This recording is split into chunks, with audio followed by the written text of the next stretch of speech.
Indigenous Legacy Gathering on Nathan Phillips Square honors residential school survivors.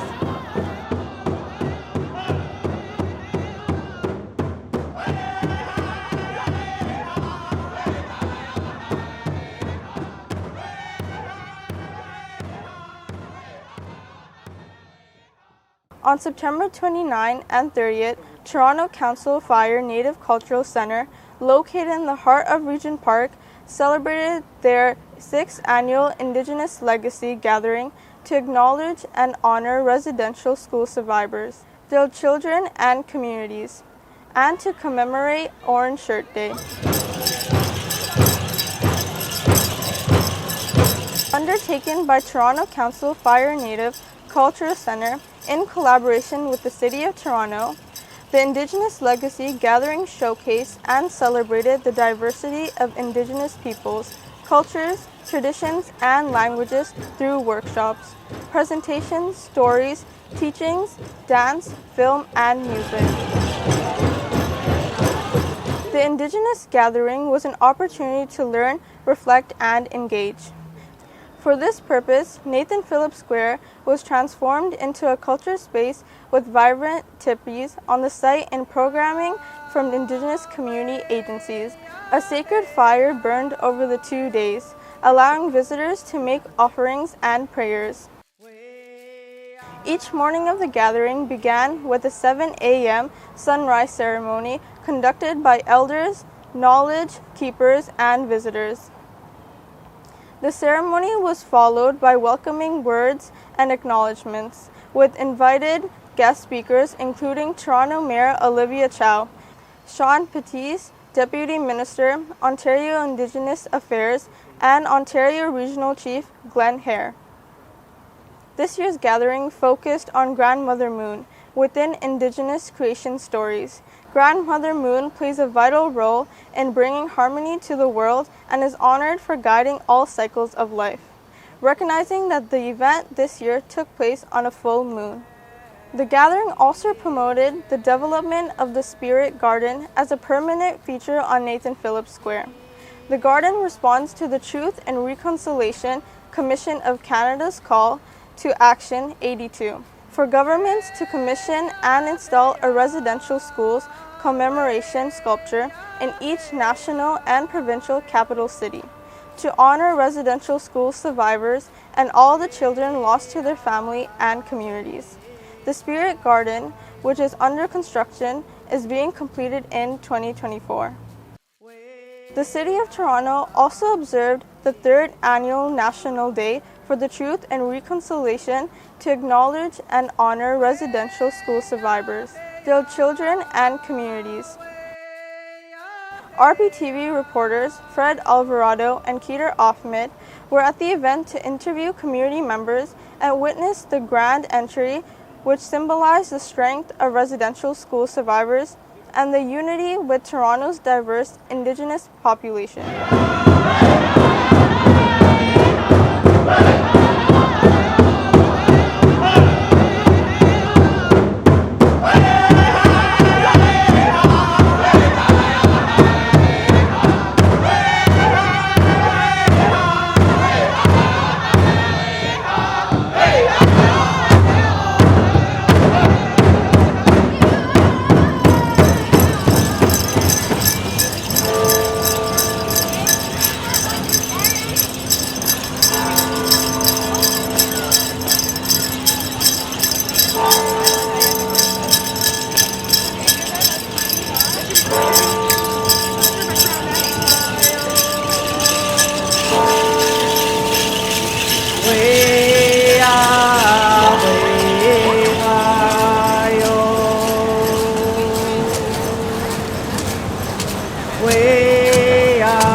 we're about ready to get started this morning, but before we do, I want to acknowledge all of these beautiful things that we have around us. First of all, this dream catcher up here is huge, and it took a lot of people to make that, so I want to be able to acknowledge that dream catcher blowing in the breeze up there. It's beautiful. Also want to acknowledge our technicians before we get started, because they put this up here on the screen. They've got the speakers, they manage everything for us, and it's tremendous that we have this kind of technology to be able to broadcast to you today for all the activities that we're going to do. As well, I want to acknowledge the tipis that are up. And so there are tipis around, and you can check the tipis because there are logos on each tipi that will tell you what event is going to take place there and what time. And so it's something that you can go see. Also, we're going to have vendors later in the day. The vendors will start to come in, so there will be people on mostly at the back and around the back on that side. I see vendors open already this morning, so they're going to be rocking this morning. So anything that you want to be able to do with them, you can do as well. So I want to acknowledge each and every one of you this morning. The sunrise ceremony was awesome. If you participated in that this morning, the water, the strawberries, the prayers that are said on our behalf, all of those things that they do to get us moving in the morning, to be able to acknowledge that we still have that relationship with creation. And that beautiful relationship that we have is what drives us to do all the good work that we do as individuals and human beings and part of our nations, that we move and we maintain and we look after things that are part of that relationship. I'm going to, I forgot to tell you, my name is Gordon Peters. I told you another name, but my name is Gordon Peters. And I'm going to introduce you to my co-host right now, and we're going to get the ball rolling. Ava? You're going to enjoy us because we're just ad-libbing up here. I said, what do you want me to say? I'll just introduce myself. Sego Yohahaji Nyangats. My name is Ava Hill. I'm from Six Nations of the Grand River, former elected chief there. And Gordon and I have been co-emceeing these events for a number of years, and we're just so glad to have so many people out here, and I just want to echo all the acknowledgements he made. And thank everybody for coming out today. We're hoping that we've got a whole day of activities planned and into the evening. After the speeches, we're going to have a grand entry. We've got a number of invited guests who are slowly making their way up to the stage. And after they're done speaking, we're going to congregate over here in the corner for a grand entry. And everyone's invited to take part in the grand entry. It's going to march around that way and come back up here, and then take your seats back in front of the stage, and then we'll begin the programming. There are people walking around with programs. If you don't have one, it looks like this. There's a girl right behind you.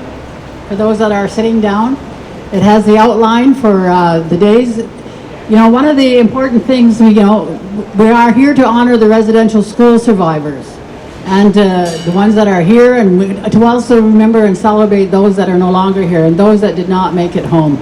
And also to recognize and support the intergenerational survivors who are, still with us, and a lot of us are still dealing with pain and struggles, and this day is the day to remember, and it's to help everyone in their healing journey. And so we really enjoy having you here.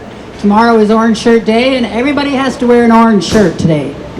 Congratulations to those, and thank you for those who have their orange shirts on today. But we need to lift up our survivors, and it just, it makes my heart sore that this event is getting so big every year, and that we get more and more people. But the main part, the truth was told about the residential schools by the survivors when they all went to the Truth and Reconciliation Commission, and now it's time for reconciliation. And so, one of the things I always say for reconciliation is for people to learn about us, to learn about the Indigenous people, to learn our history, to learn our culture, and to learn the pride that we carry as the First Peoples in this land. And what you see around here are teepees and workshops, and behind us is a spirit garden that's under construction. We're going to be talking about all of those today, and that's going to be part of an opportunity for you to learn And don't be afraid to ask any questions. I was on Global News yesterday talking about reconciliation, and I said, ask any questions even if you think they're inappropriate, because that's how you're going to learn.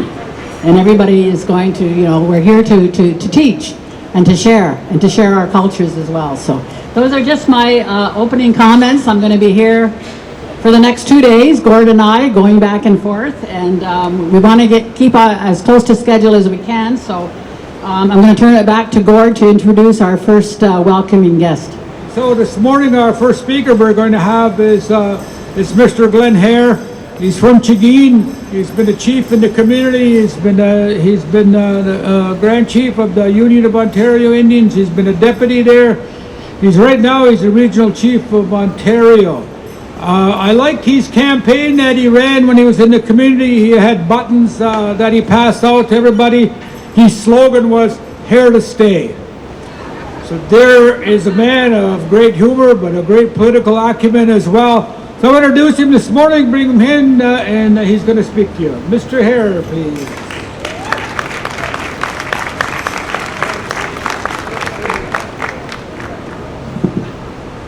Bonjour, Ani. Hello. See, that's the first thing we got to teach you, Ani. So again, good morning. Gwingos Dishnakos. Gwingos is my Anishinaabe name, and Glenn Hare, Ontario Regional Chief from Nidom-Nissing, Manitoulin Island, Chigeen, Ontario.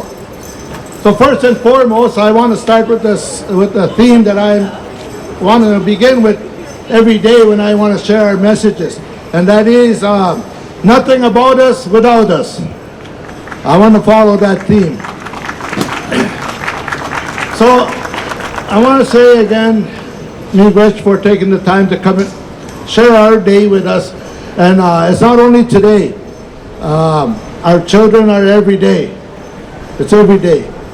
But I was here with flag raising at Queen's Park on Tuesday, I think it was. There's so much things that we reflect on, I reflect on, and I know for a fact that we as children, I'm 68 years old, I share you my age because back in the day I ran away from school. And to be able to stand here in front of you, each and every one of you today, as the Ontario Regional Chief with no education, my educators are my elders and they're my professors, and look how far they brought me.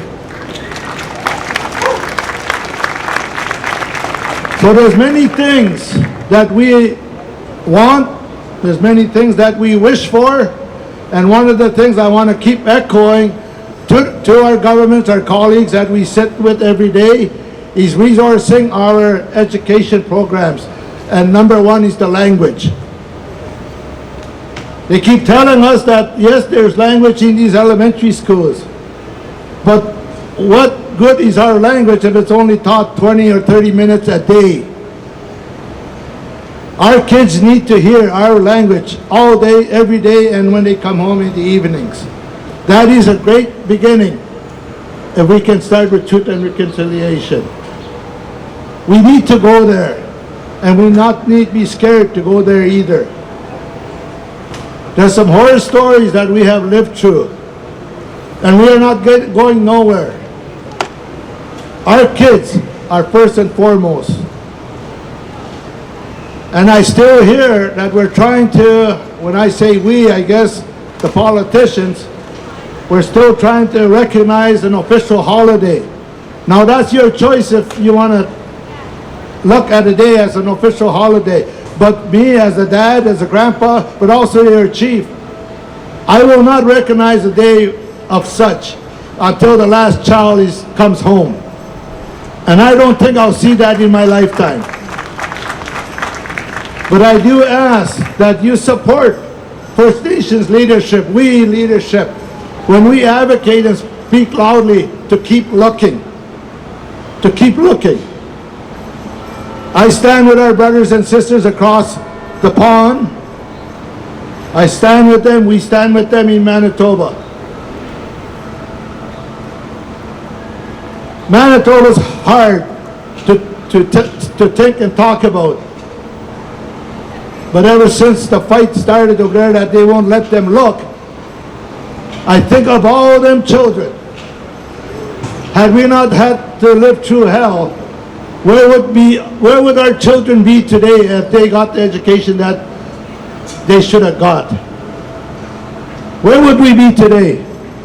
I think in front of me here it would be full. If we're going to talk politics, which is my job, when I think about Manitoba, the landfill, as I drive down the road the last couple of days, how come nobody voiced their opposition this loud when the picking farm in Vancouver happened? Why? How come? When I look at that history, that pig farm, that's a worse than the landfill site. At least we have a chance to find someone, and our girls. The one in Vancouver, we had no chance. I share that out loud, and it's something that we should not, it is something we should talk about if we want to move forward together. So I just want to again say miigwech, my colleagues behind me here and in front of me and those that are watching, stand up for us. Stand up for our kids. That's what these sweaters are for. I spoke at an elementary school yesterday, and they designated a piece of land, because a lot of our Mishnabek kids go there for their own ceremony purposes.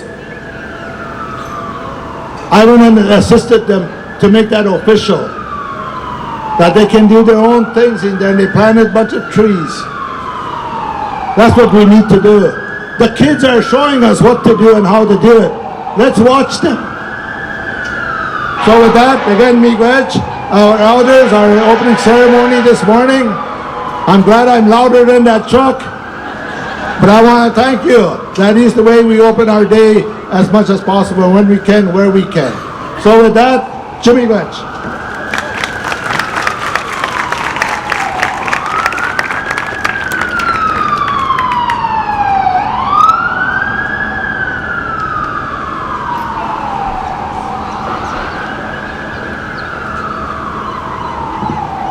Ben and I have a long history. We've known each other for a long time. So I get to tease him about all kinds of things. And so his Here to Stay campaign was a good one. So he enjoys that. This morning I have the honor to introduce the president of the Toronto Native Council Fair. Toronto Native Council Fire Cultural Center. It's pretty close without my notes. Anyways, I'm going to introduce Dr. Suzanne Shu. She's president of the board. She's going to provide a welcome for us this morning, but she's also going to introduce to us the mayor of the city of Toronto. Dr. Shu, please.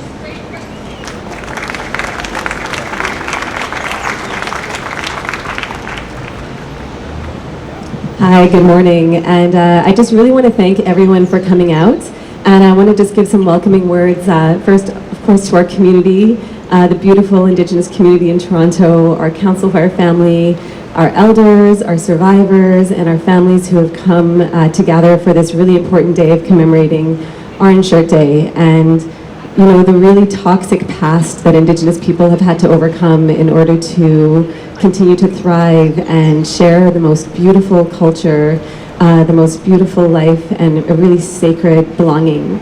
Our children are so critically important to us, and having you here today to celebrate and acknowledge and learn about what history has been for Indigenous people here, you know, really living in this parallel world that a lot of Canadians have no idea what it is like to experience this world as an Indigenous person. We're really, really grateful for the time that you're taking to reflect and to move towards reconciliation. And it is really important that we all know the first step in reconciliation is always truth. So welcome to be here. Welcome to our esteemed dignitaries. And I'd like to take this moment to introduce Mayor Olivia Chow to say a few words this morning. Thank you.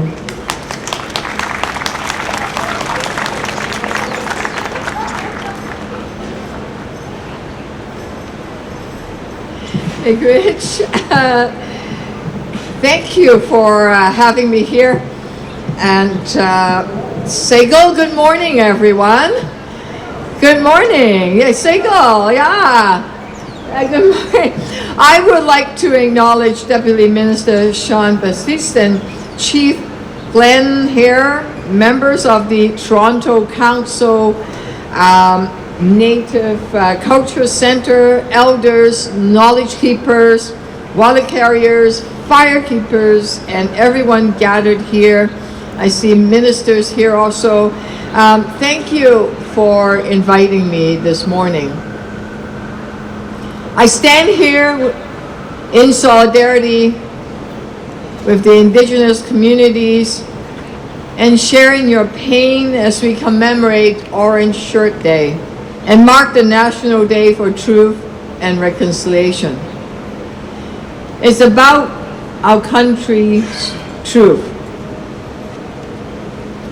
We need to face it, no matter how difficult and shameful that truth is all about. It's about children cruelly separated from their families, their mom and dads, forced to not able to speak their language, celebrate their culture, their spiritual learnings, their traditions, and most important, their identities. We honor those little children whose lives, some of them were cut short. We honored and admire the strength and the courage of those that survived residential schools and those that have for generations carried that burden. And we look in awe by those that, even though they face physical, emotional, and sexual abuse, they say we can survive it. But then we are in deep sorrow for those children and babies that never came home, and the families that continue to grieve their loss. That pain echoes through the generations is a dark reminder that scars don't heal quickly. Sometimes it takes generations. And that trust isn't built overnight. Getting to the truth is hard, but getting to reconciliation is even harder. I feel the pain, but I also feel the power from the drumming, the power from the pride of language, of music, of culture, of the rich history, of the stories, the rituals, the traditions. There is so much power there. That power comes from the knowledge and the deep understanding of what is right, what is justice, what is knowing that identity is all about, and knowing that there is power within and in the community in making the change that our city and our country needs. I was so touched to learn about this year's theme for the Indigenous Legacy Gathering, which is Grandmother Moon, who brings harmony to the world by focusing on coexistence and kindness to one another. We so need kindness and caring in this city. Today is also Mid-Autumn Festival in the Asian culture. It's about the moon. It's about that full moon. That full moon connects us. It's about family reunification. It's about celebrating harvest. And The moon, the grandmother moons, means creation, reunification. The moon of the falling leaves, awaken our spirit and give us the commitment, the energy to be united in our work together as we celebrate the moon. And when I was sworn in as mayor, we started the day with the blessings from the elders when I was given a silver teapot. The same one you see in the council chamber today, which was a gift to the city by Elder Gary Salt of the Knowledge Keeper and Tina Salt of the Mississauga of the Credit First Nation. Tina Sue. And this teapot symbolized the tarnished words given to the Indigenous community. And our job at City Council and my job as a mayor is to shine the teapot, to do our part to remove the tarnish so that our words in the future shine in a beautiful way. It's a reminder of the city promises to the First Nation, Inuit, and Métis people in Toronto. We all have a responsibility. Council members, and I see Council Member Paula Fletcher here. Are there other council members that are, thank you for waving, that let us commit ourselves to working together with organizations like Toronto Council Fire that work tirelessly every day for decades to empower Indigenous people and the communities in Toronto. And all of you that are here working together to build housing, to build seniors' homes, to give hope to our children and our young people, to teach them your culture, your language, and to all those Indigenous elders that are giving knowledge to all of us. And I look out in the square and see Torontonians coming together with Indigenous people of all different nations, and I'm hopeful that we can build a city where everyone belongs, and that we acknowledge the truth, but we must work and walk a new path together in understanding, in respect, in hope. And we know that there are many more miles to go in this journey of reconciliation. I'm committed to it. I look forward to walking with every one of you. May Rich for allowing me to join in this day of reflection. Thank you.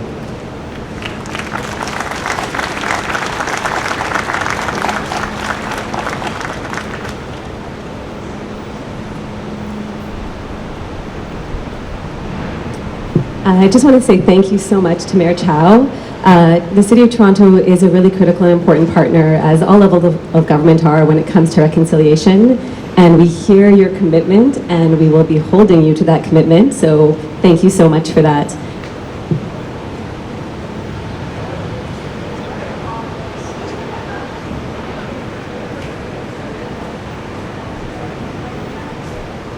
The mayor just said, keep reminding her of her words. We will. Thank you. I'd like to as well thank you, Mayor Chow, for being here with us, and I really like your orange dress. And the partnership that the city has developed with Council Fire and putting these events on, and in the development of Spirit Gardens, we're really grateful for that, and I appreciated the words that she gave, and she's quite right that reconciliation, we've still got ways to go, and as I said, today's event is part of that whole reconciliation trip that we need to go on together jointly. I also appreciated hearing about the Asian culture with respect to honoring the moon as well. And I think it's important that we all, and this is in the Truth and Reconciliation final report, that we all take the initiative to learn more about everybody's culture and each other's culture. Because the more that we understand each other, that maybe we can start to eliminate the stereotyping and the discrimination that exists in the world today. So thank you, Mayor Chow, very much for your kind words, and we will hold your feet to the fire on them. Okay, our next speaker I'd like to invite up is the Deputy Minister of Indigenous Services for the province of Ontario. He is First Nation from Matachewan First Nation. Did a lot of work with the Waban Tribal Council. He's Sean Batiste.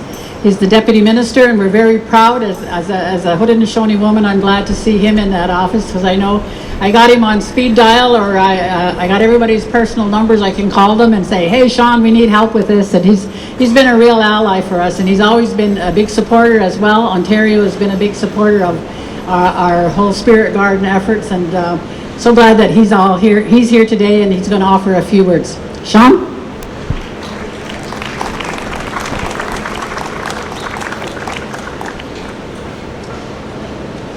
Miigwech, Ava, for your kind words, and good morning everybody.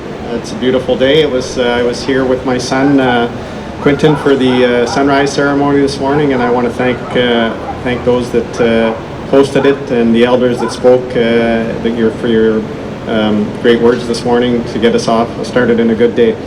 As Ava said, my name is Sean Batiste. I'm Deputy Minister for Indigenous Affairs, and I want to thank Council Fire for the invitation for me to come to speak today, and my friend in particular, Andrea Christian, who, when she invites me to these events, she always says, first you come as who you are, as an Indigenous person. That's who you come first, and that's what we want to hear. And secondly, as the Deputy Minister, who is responsible for Indigenous Affairs here in Ontario and supports the Legacy Gathering. So it's not often that I get an opportunity to talk about, who I am as an Indigenous person, and where I come from. This is the 5th annual Legacy Gathering, and it's awesome to be here. I can't wait until the Spirit Garden is finished. I also just wanted to acknowledge the Regional Chief, and a great friend of mine for many years, and the former Regional Chief, of course, Gordon Peters, also Minister Anna Sangri, and Mayor Chow.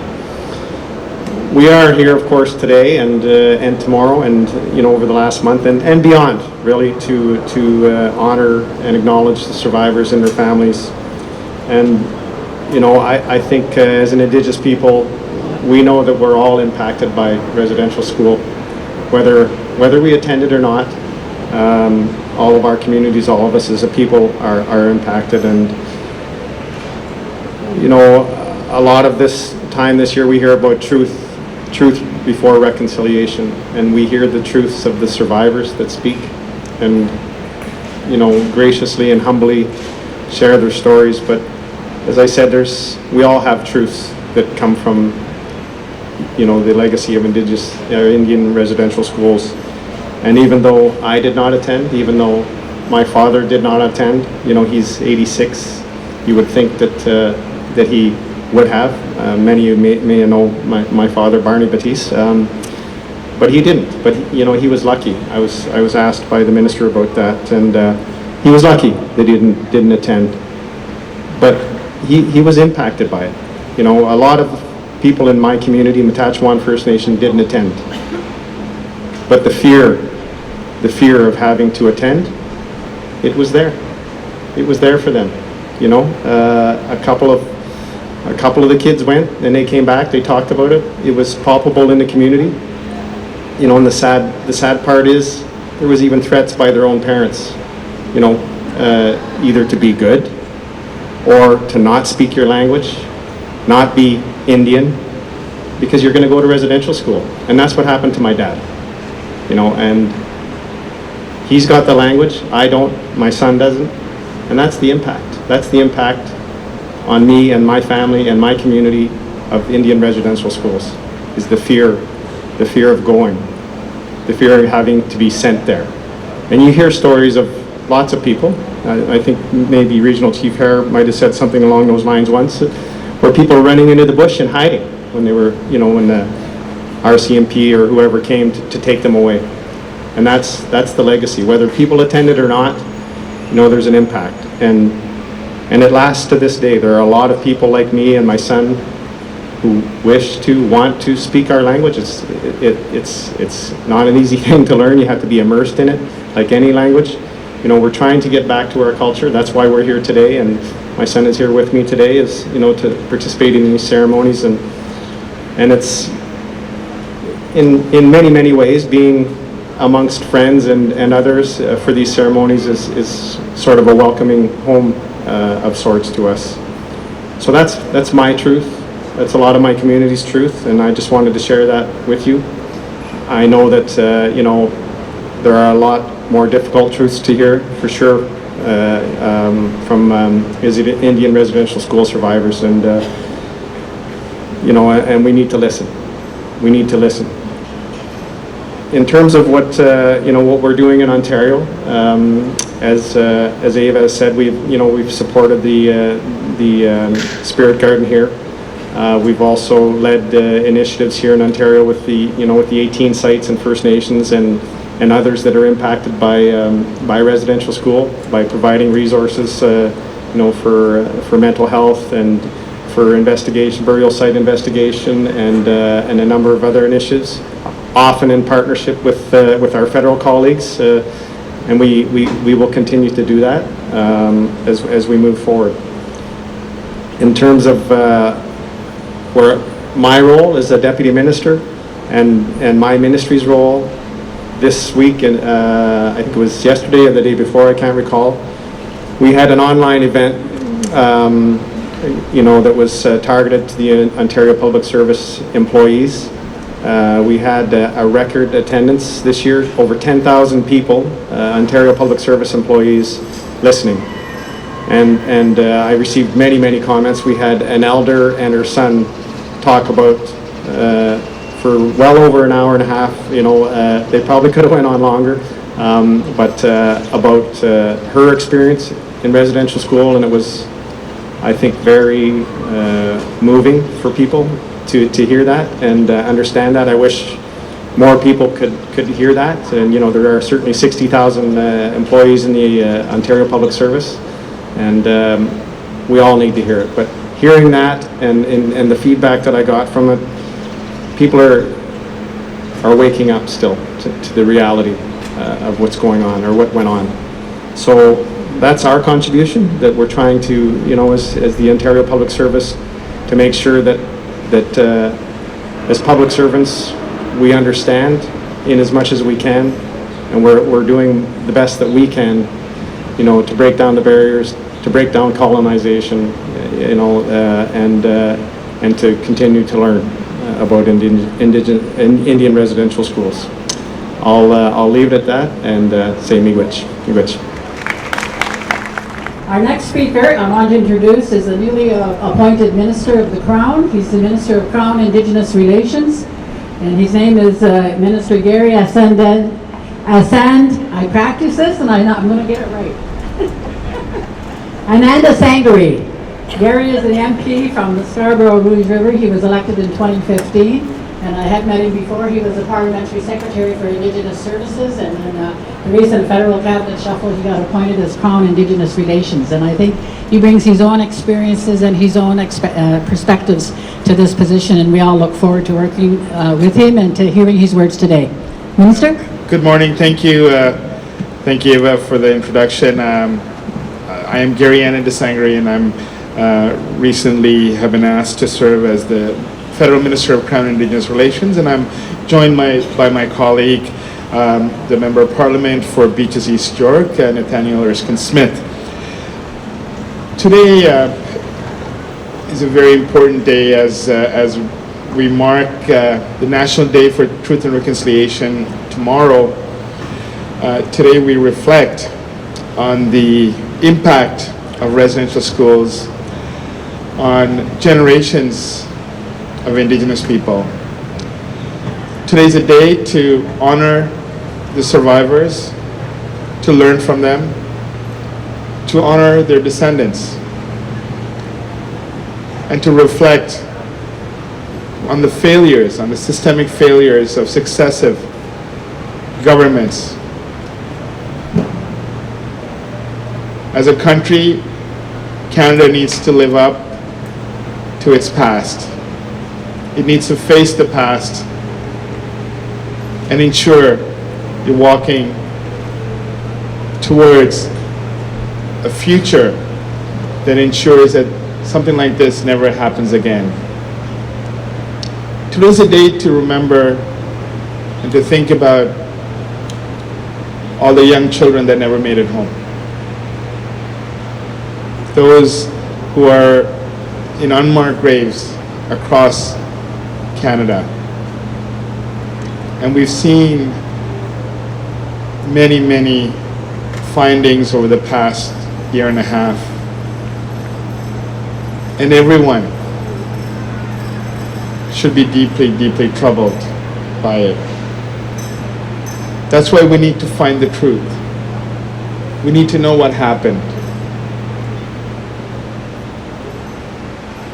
And we also need to support communities in this endeavor. But today is also about resilience. To recognize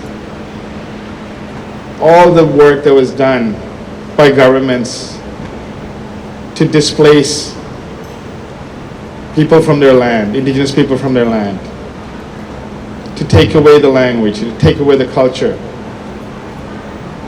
and to separate people. But notwithstanding that, Indigenous people, First Nations, Inuit, Métis, across this land are reclaiming, rightfully reclaiming what is theirs, including their inherent right to self-government, to self-determination over fundamental aspects of their lives, their language, their land. The federal government of today is here to support in this endeavor.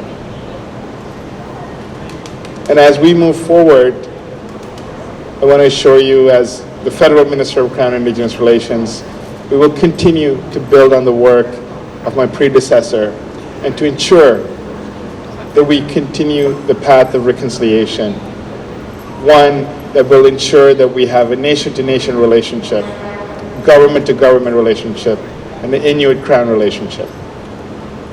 So I'm asking everyone today who are non-Indigenous to take a moment and develop and tell us, or at least talk to each other about what your plan is for reconciliation. What you're going to do in your homes, with your children, with your community, in your churches, in your temples, in your synagogues, in your gurdwaras, to walk on this path. Well, First Nations, Inuit, and Métis across Canada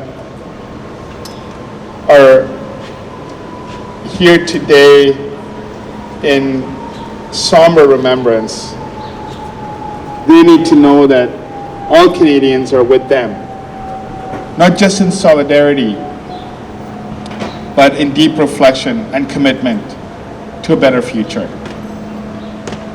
With that, I want to thank everyone that's here today. I want to thank the elders. I was able to take part in the sunrise ceremony this morning, and it was a deeply moving, beautiful morning. I want to thank the regional chief, my provincial colleague, Deputy Minister, who's here today, Sean Baptiste, as well as Mayor Chow. And I just want to thank all of you, particularly survivors and their children and their grandchildren that are here today, showing us such strength and determination and resilience. Thank you, Miigwech.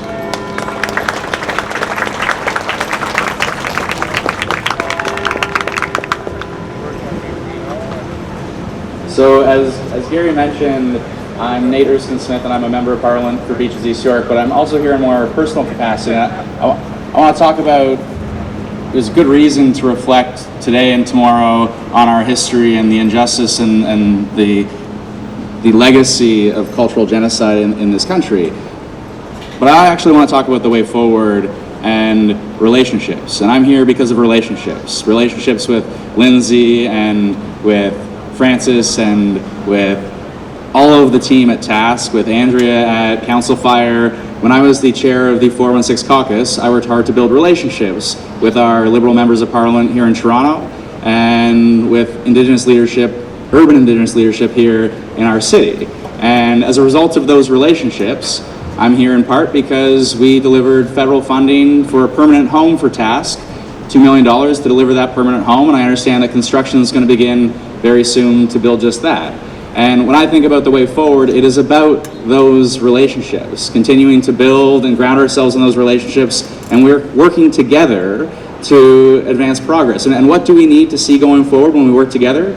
Obviously, we need to deliver real economic reconciliation. We need to make sure that when we see so many communities and Indigenous people live off reserve in our urban centers, that you've got governments at all levels that are working to deliver supports and expand support for urban Indigenous service organizations. We need to make sure when we see our school system that we are expanding access to Indigenous languages at the same time as we're ensuring a curriculum that teaches students about that injustice of our legacy, but also holds up all of the many positive contributions of Indigenous people to our country's history. We need to make sure that federal, provincial, municipal governments, the business leaders, that all of us come together and once and for all we deliver on every single call to action in that Truth and Reconciliation Commission report.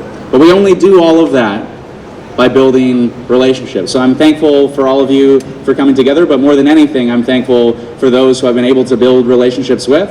And my commitment to all of you is that I will continue to work to build those relationships, make a difference not only in our city, but all across our province. Thanks so much. Who bring us messages of reconciliation. And it's been on the table for quite a while. And so people have been working at trying to find solutions about how we might be able to come to terms with this thing called reconciliation. So it's not an easy path, and the words sound real easy, but it's not. And part of the truth and reconciliation process that we have to deal with today is that unfortunately the truth has been left behind.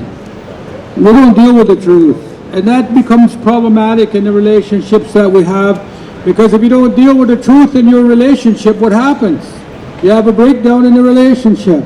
And so that's where we get to, and that's how we end up. We have the speakers today. They tell us about how this is going to happen. I can only hope that we continue to move on this path and that we are able to generate better solutions than we've had in the past. I want to thank our speakers this morning because they are here to be able to offer words. They're all here about our families, about those ones who didn't come home from residential schools. And so collectively together, it's our responsibility to rebuild our world. And they have a role in that. And that we have to be able to be cognizant that we remind them what their roles are from our perspective. Not from what they want, but what we need and what we require. So gentlemen, thank you very much for the time and the space that you had this morning. Susan, why is observing the National Day for Truth and Reconciliation important to you, and what personal sacrifice does it hold?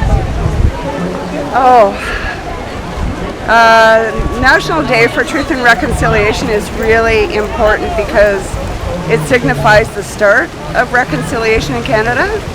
But the Canadian government and the Catholic Church in particular are withholding thousands and thousands and thousands of documents that are evidence that are really important to turn over to residential school survivors. Wow. I'm a documentary filmmaker. And what concrete actions can be taken to support ongoing truth and reconciliation efforts in the future? So I think it's really important for people to learn as much as they can about the residential schools and to make sure that they're really carefully listening to the stories of the survivors and their kin. And then they should lobby the Canadian federal government and the Catholic Church to turn over all documents that could be evidence to support the true history of Canada. Wonderful. And outside of this information that you just enlightened me with, is there anything else that you would like the audience to know, just in general, whether it's about Indigenous people, whether it's about truth and reconciliation, or whether it's just educating them just in general about the event? I think it's really important to continue to engage in cultural events as Indigenous allies, and to just take the time to learn and listen. And the more people learn and listen, the more that empathy builds, the more that understanding builds. Alma, why is observing the National Day for Truth and Reconciliation important to you, and what personal significance does it hold? It's really important that we remember what happened here in Canada. This happened here in Canada.